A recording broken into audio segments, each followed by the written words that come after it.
নজর রাখবো বেলদার দিকে। সেখানে বিজেপি প্রার্থীর প্রচারের রীতিমতো উত্তেজনা, বিক্ষোভের মুখে পড়তে হয় নারায়ণগড়ের বিজেপি প্রার্থীকে। প্রার্থীর উপর হামলার অভিযোগ বিজেপি কর্মীদের।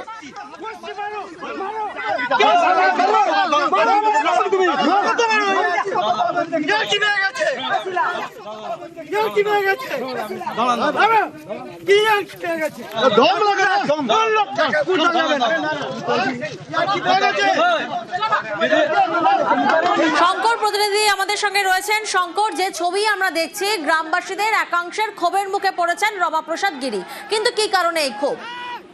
দেখো, পশ্চিম মেদিনীপুর জেলার বিলদা থানার অন্তর্গত হেমচন্দ্র গ্রাম পঞ্চায়েতের রাম সরিষা এলাকা রয়েছে।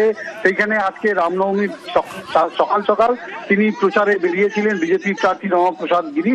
রীতিমতন গ্রামে পৌঁছালে তখন গ্রামবাসীরা তাকে বাধা দেয় এবং বলার উদ্দেশ্য করে যে এখানে কোনো গন্ডগোল করতে আসবেন না। এরপরেই বলা যায় যে বিজেপি প্রার্থী তিনি রেগে যায়, ঝামেলা করতে আসেনি, প্রচার করতে এসেছি, তা নিয়ে তৃণমূল কর্মী সমর্থকদের সঙ্গে বলা যায় তুমুল হট্টগোল বাঁধে। এর পরেই যে খবর ছড়িয়ে পড়ে, বলা যায় যে বেলদাতে এই খবর আসার পরে দলীয় কর্মী সমর্থকেরা রাজ্য সড়ক অবরোধ করে সেখানে বসে টায়ার জ্বালিয়ে তুমুল বিক্ষোভ দেখাচ্ছে বলে জানা গেছে। ইতিমধ্যেই কেন্দ্রীয় বাহিনী এবং পুলিশ রাম সরিষা গ্রামে পৌঁছেছে এবং পুলিশ তাদের বুঝিয়ে উঠানোর চেষ্টা করেছে। যারা এই ঘটনা ঘটিয়েছে তাদের বিরুদ্ধে ব্যবস্থা নেবে। এদিকে তৃণমূল যেটা অভিযোগ করছে যে এইটা পুরোপুরি বিজেপির সাজানো গল্প, তার সঙ্গে কোনো লোক নেই, নিজেকে মিডিয়াতে আসার জন্য এই কাজ করছে বলে তারা জানিয়েছে। বেশ,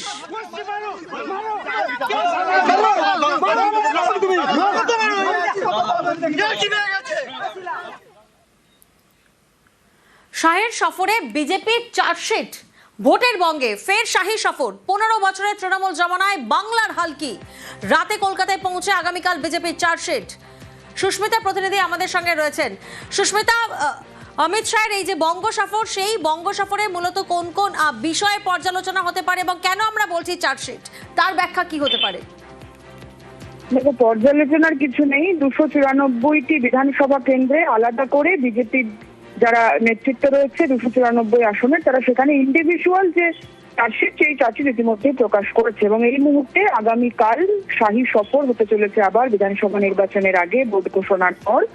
এবং এই শাহী সফরে কেন্দ্রীয় স্বরাষ্ট্রমন্ত্রী অমিত শাহ তিনি আগামীকাল গোটা রাজ্যের নিরিখে চার্জশিট প্রকাশ করবেন। যেমনটা বিজেপি সূত্রে জানা যাচ্ছে, 35 থেকে 40 পাতার চার্জশিট আগামীকাল কেন্দ্রীয় স্বরাষ্ট্রমন্ত্রী তিনি সাংবাদিক সম্মেলন করে প্রকাশ করবেন এবং যেখানে রাজ্য সরকারের গত 15 বছরের যে রাজ্যের বেহাল অবস্থা, সেই বেহাল অবস্থা তুলে ধরা হবে। 14টি পর্যায়ে এই অবস্থার বর্ণনা করবে অমিত শাহ এবং সেখানে শিক্ষা, স্বাস্থ্য, নারী নিরাপত্তা থেকে আরম্ভ করে রাজ্যে কৃষি, শিল্পায়ন সবটাই তুলে ধরা হবে।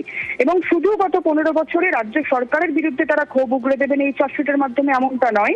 গত 15 বছরে কেন্দ্রীয় সরকার রাজ্যের জন্য আবাস থেকে আরম্ভ করে সড়ক কিংবা জল প্রকল্প থেকে আরম্ভ করে সৌর বিদ্যুৎ, যে সমস্ত খাতে কত টাকা বরাদ্দ করেছে এবং তার কত বাস্তবায়ন হয়েছে, সেই সবটাই বর্ণিত হবে এই চার্জশিটে। আগামীকাল বেলা 12টায় রাজারহাটের 5 তারা হোটেলে এই চার্জশিট পেশ করবে কেন্দ্রীয় স্বরাষ্ট্র